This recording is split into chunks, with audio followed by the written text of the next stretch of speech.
पाऊस ढगांचा गडगडाट सुरू झाला, विजेचा कडकडाट सुरू झाला, मंद मंद पाऊस सुरू झाला.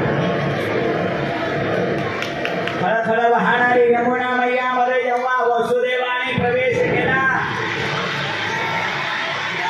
गुडघ्या इतकं असलेलं पाणी वाढू लागलं. जेव्हा पाणी वाढू लागलं, हळूहळू कमरे इतकं आलं, वसुदेवांच्या छाती इतकं आलं, कन्हैयाच्या दर्शन करता यमुना मैया या ठिकाणी वाढू लागली. देवाला माहिती आपल्या दर्शन करता यमुना मैया वाढू लागली, पण आपले बाबा बुडल्याशिवाय दर्शन होणार नाही ना. मग देवाने आपल्या उजव्या पायाचा उजवा पाय देवाने या ठिकाणी बाहेर काढला.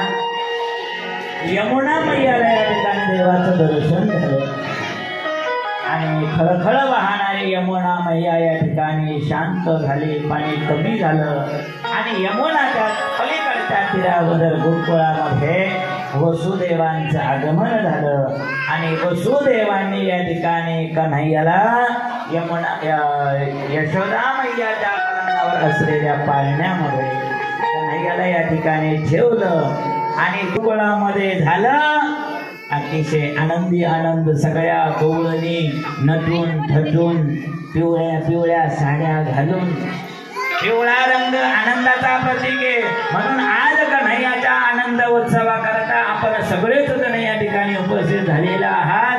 सगळ्यांनी चॉकलेट आणले ना, तो गोकुळ बनलेला आहे. आपल्याला आनंद उत्सव या ठिकाणी साजरा करायचा. पण उद्याच्या सूचना या ठिकाणी ऐका.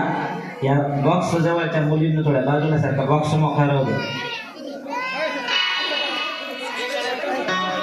उद्या कथेचा 5वा दिवस आहे, पंचम दिवस आहे.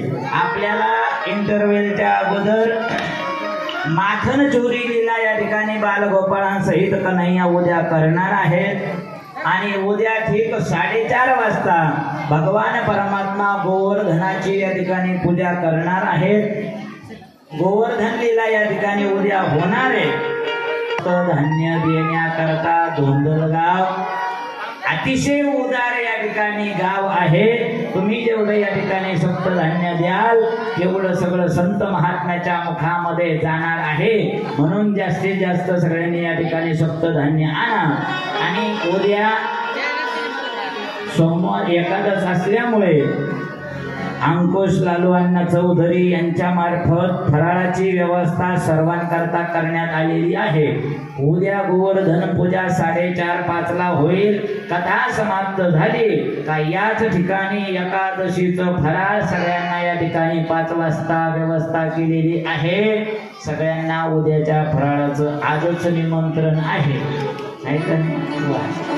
असं पाहिजे आहे का नाही? खाली उद्या गोल रिंगण करा सगळ्या. किती सांगू मी सांगू